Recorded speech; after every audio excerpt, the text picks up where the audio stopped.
Good morning. Good morning. Welcome to Love Morning. I'm John Halcyon. This is a daily practice, sharing gratitude, setting our sails for the day. Little love ambassador meetup, bullpen. Who are we gonna be? Let's try for kindness and patience with ourselves and others. Ta-da!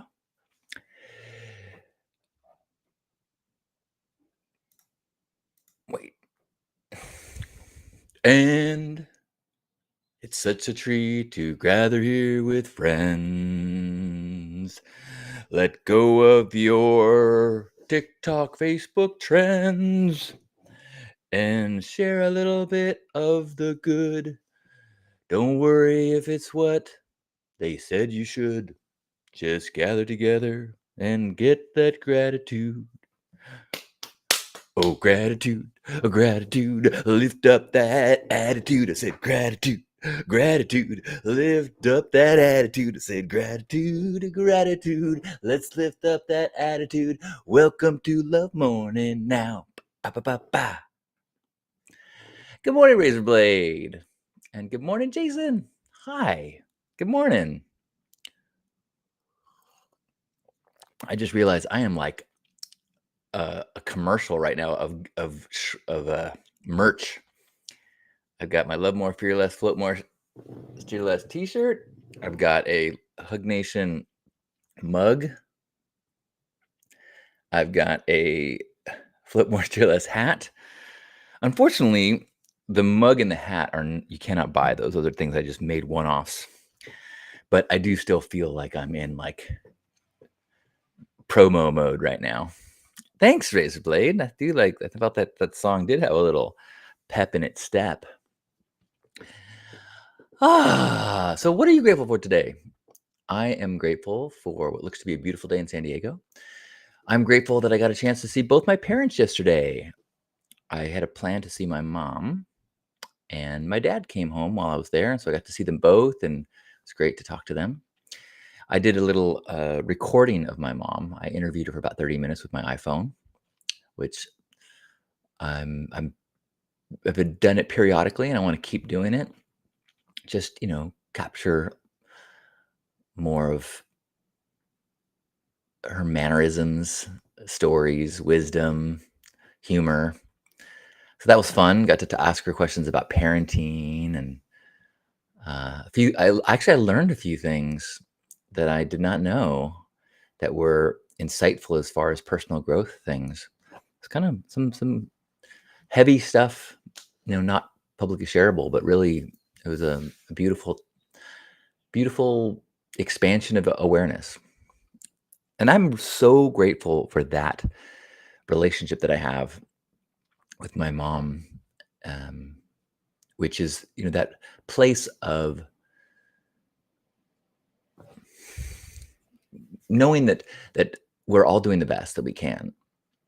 And so to look back at our past and to see something that maybe we didn't do the best, like we wish we did it differently, or we can look back and see, oh, uh, that could have caused some issues with you.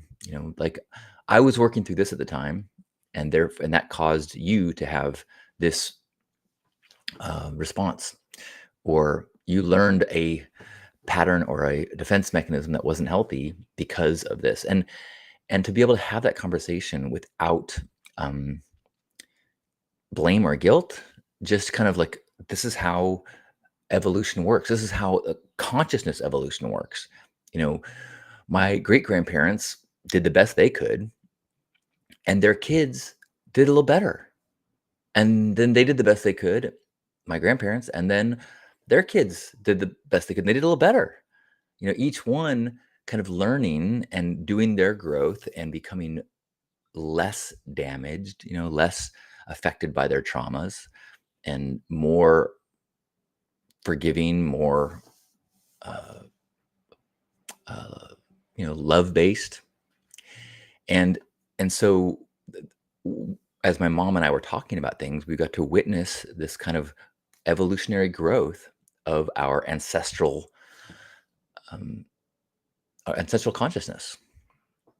And I think it's really impressive to me to be able to have that conversation without defensiveness and without guilt, but just awareness.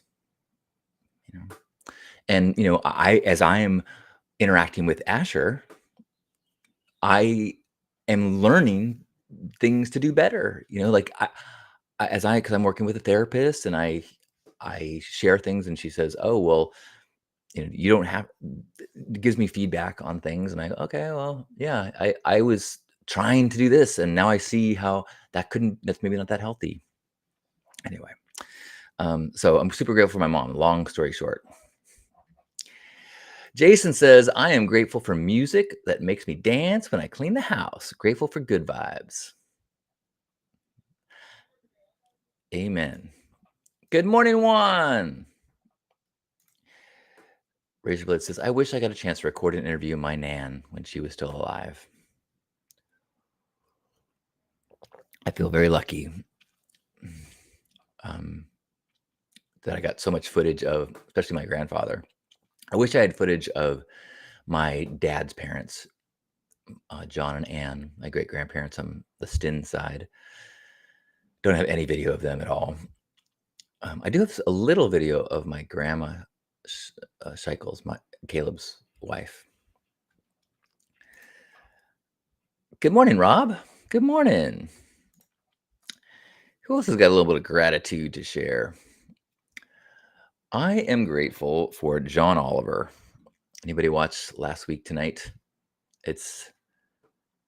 I don't watch it all the time because it's infuriating, because he really, he takes an issue and points out the absurdity in it, the injustice, and he does it such a good job. It's really, I think, and it's so, the pacing and the jokes, and the absurdity. Like he's got this thing where he'll make a list of like reason 1, reason 2, and then absurdist reason 3, and then sometimes he'll take absurdist reason 3 and even go deep, deep, deep into this that has nothing to do with the topic, but it's just absurdist humor, and so it keeps you laughing while he's talking about things that are a little bit sometimes scary or hopeless. And people have been posting. I've been seeing people say you need to watch the one he just did about a second Trump presidency. It's the most recent one if you want to look it up or look for clips online. And it is, I think I don't know. The reason I'm grateful is that it inspired me. So I am planning to do a little writing today about politics, because like I'm not going to write and tell people Trump is bad, you know. I'm not going to try to speak to someone who likes Trump and try to convince them otherwise. No, I'm not going to do that. But what I do feel like there is a worthwhile use of energy and a worthwhile risk of the psychic cost, because anytime I talk about politics, there are going to be people, especially in the modern landscape, who, no matter what I say, are going to get whipped up and say things and attack, and it is a taxing experience to be involved in a dialogue with anger and absolutism and name calling. But I think that there are the people who are extreme pro Trump.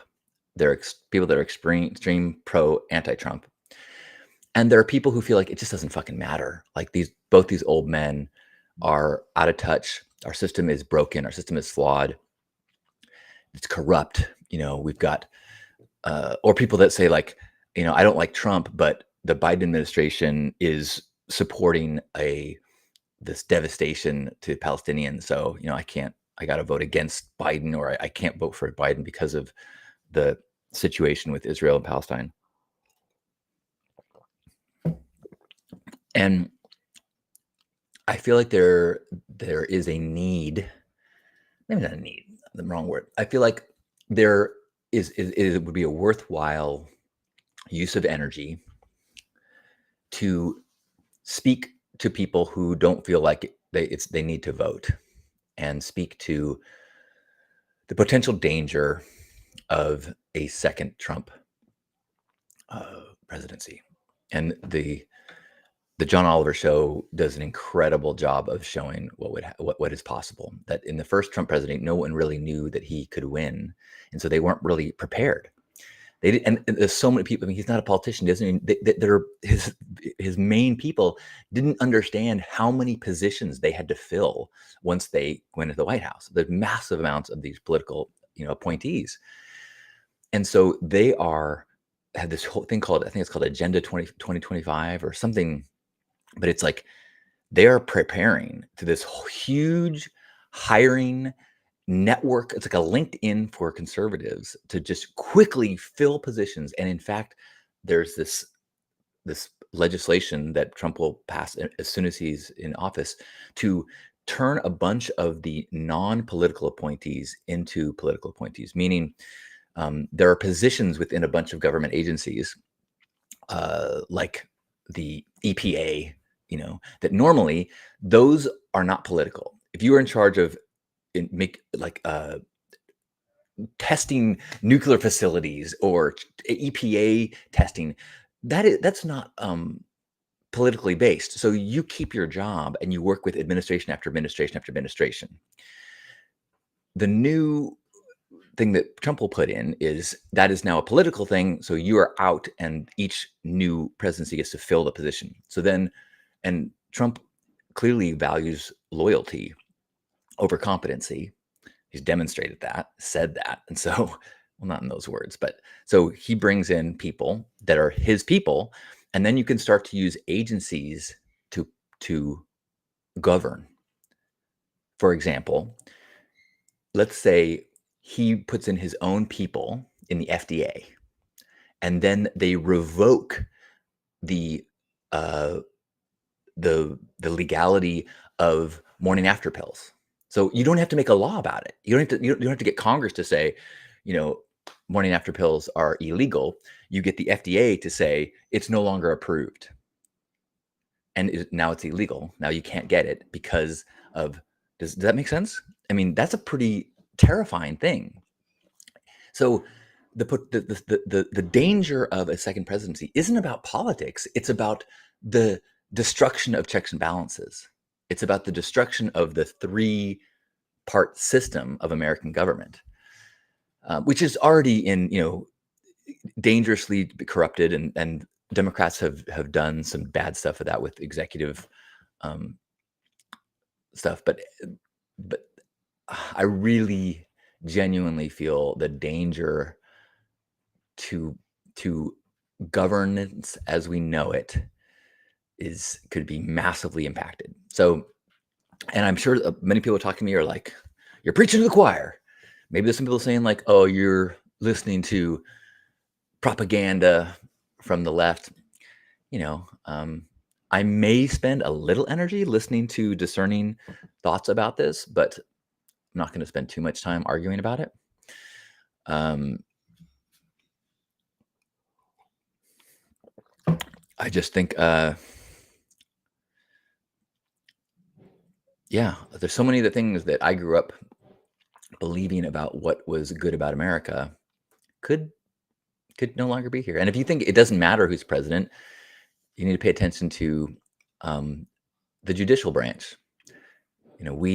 Roe v. Wade is, we grew up in a world where abortion was protected, and Trump changed the balance in the courts, and now it's not. So it matters. Okay.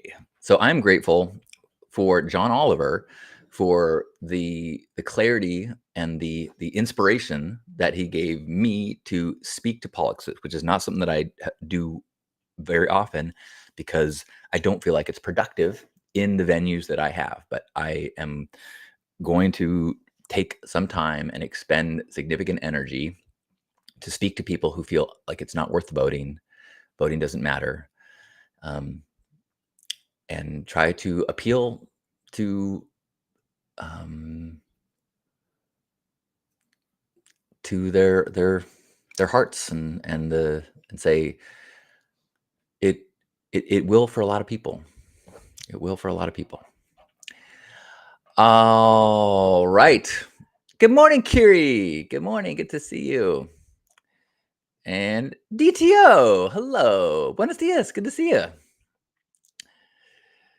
Hello, Mingo. Welcome back to the United States, the best country in the world.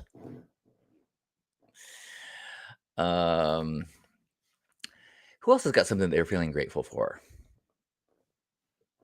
I am grateful. You know what I'm grateful for? I'm grateful for my soda stream that my brother and sister-in-law got Lisa and I for Christmas, I think. It was because I've been having, put little like sugar-free root beer and creamsicle drops and I over ice and add fuzzy water from the soda stream, and I really enjoy it. So I'm grateful for little commercial product, little plug. Enjoy my soda stream.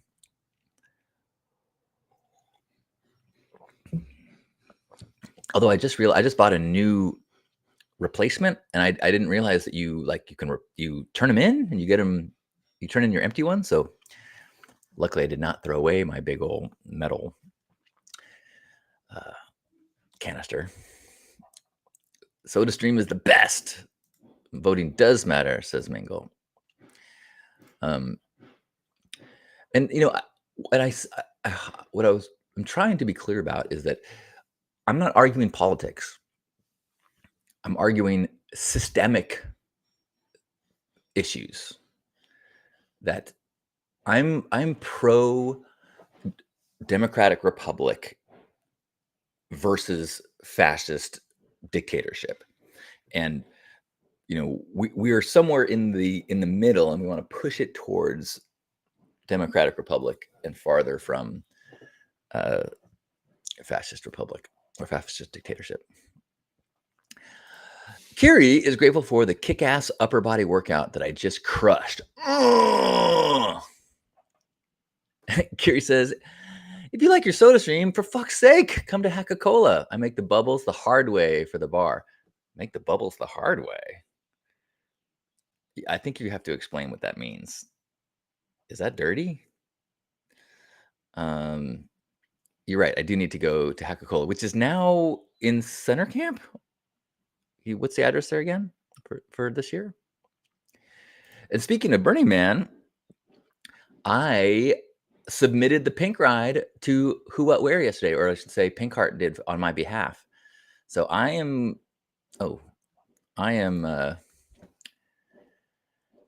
sounds like I'm committing to going to Burning Man. That's what it feels like. Of course, all plans are dependent on circumstances and who knows what will happen, but I'm heading in a direction, saying aloud, I'm going to do a pink ride on Thursday at noon at Burning Man this year. Juan is grateful for the number 4. Juan, I'm not sure if you're in the market, but I own the domain name, the number 4gasm.com, 4gasm.com.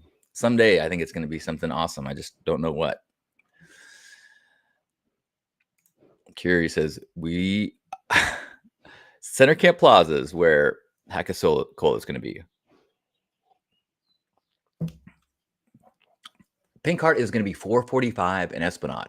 I'm not camping there, but I plan to be there often, especially on Thursday at noon for the pink ride. They're doing ice cream, I think, Wednesday. Not sure. I think Tuesday, Wednesday, they're going to do ice cream. Yay, Vesper.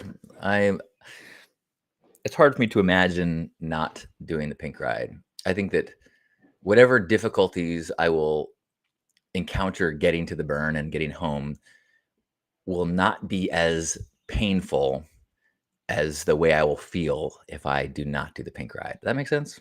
And probably that's probably not the best way of looking at that, but yay. All right, so Kiri pumps water through a jockey box to cool it, then into a carbonator to infuse it with CO2, then into an industrial electric chiller to make it even colder, then route it underground to keep it cold on its way to the bar taps. Whoa. Okay, that sounds pretty impressive. With ice cream floats? What? Homemade soda flavors? Oh man, I'm salivating.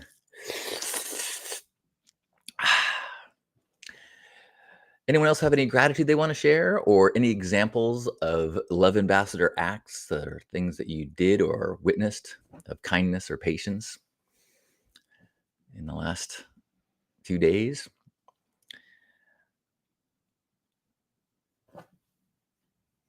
Tuesday, Wednesday ice cream, says Vesper. Thank you. Oh, and Vesper, you're camping with Pink Heart. Awesome.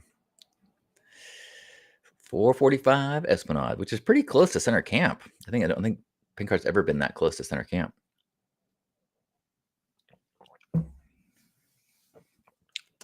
A whole new world.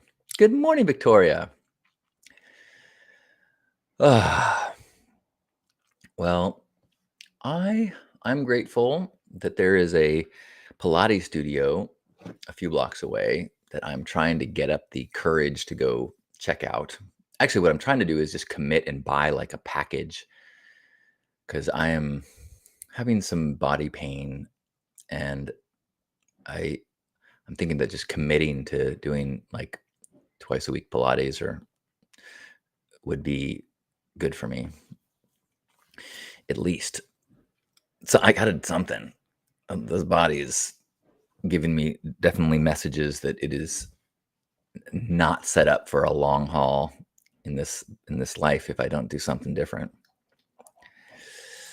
Kiri is grateful for the other people in the gym. They fed off my energy, and a few of them broke out into a little dance party with me. Oh, amazing! I just saw this something in my feed. It said something like, "When everyone in the office is having a bad day, so your personality hire starts a dance party." And I'm like, personality hire? And it just had people like on the cubicles, and the woman walked in the room, plugged in like a colorful lamp, and put on music and started dancing. And I was like, man, I don't think now, but I think when I was younger, maybe I was a personality hire, I guess, if I look at it. But I didn't know that was a thing. Um, Vesper, grateful and honored to join Pink Heart this year. And a silver lining of my business burning down is that I'm free to help with build this year. There you go. Nicely done. Oh, I'm so glad you're gonna be with Pink Heart. You are clearly Pink Heart, pink-hearted. Rob says grateful to sold my tickets through Step so that I can get my tickets via the Burner Express bus ticket sale. Oh, awesome. Yeah, I guess I have tickets. I have my tickets. I just got to figure out what my plan is. In fact, on my list of things to do is like drive around in the Hugmobile to figure out if it's drivable. you know.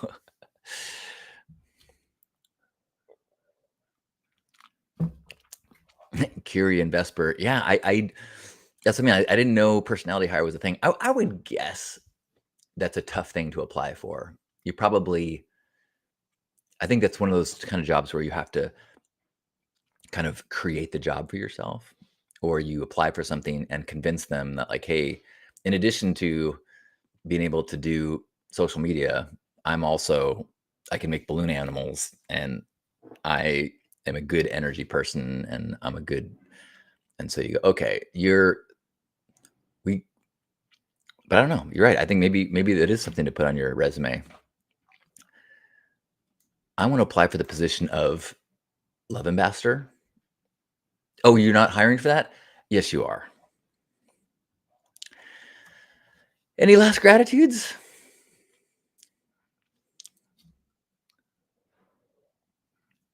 Carrie, when you say I already do that, I hope you mean that you make balloon animals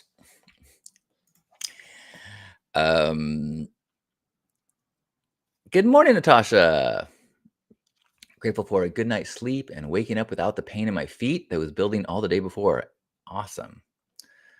I'm grateful that I'm feeling pain free right now.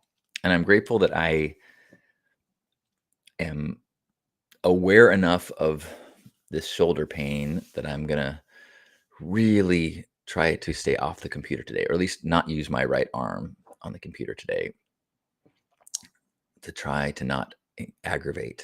So I'm going to try to do icing and traction and try to nip this in the bud and not fall into a pain pit. Hi, hi, hi, hi, hi. So wherever you are, being careful with your tender bodies. Oops, let me turn that off. Let's give ourselves a hug. So give yourself a squeeze, appreciating your health, whatever state it's in, the healing that's going on in your body right now. These reminders from one another of adventures ahead, for the day ahead, for our opportunities, for our hearts, for the ability to make choices and speak our mind, and this awareness that we're all doing the best we can with what we got as we evolve our consciousness of ourselves and our ancestors. As we take a deep breath in and squeeze.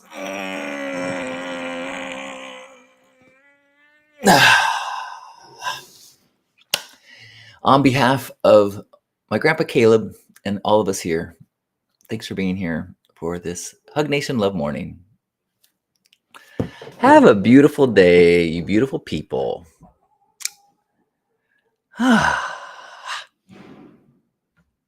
Love you.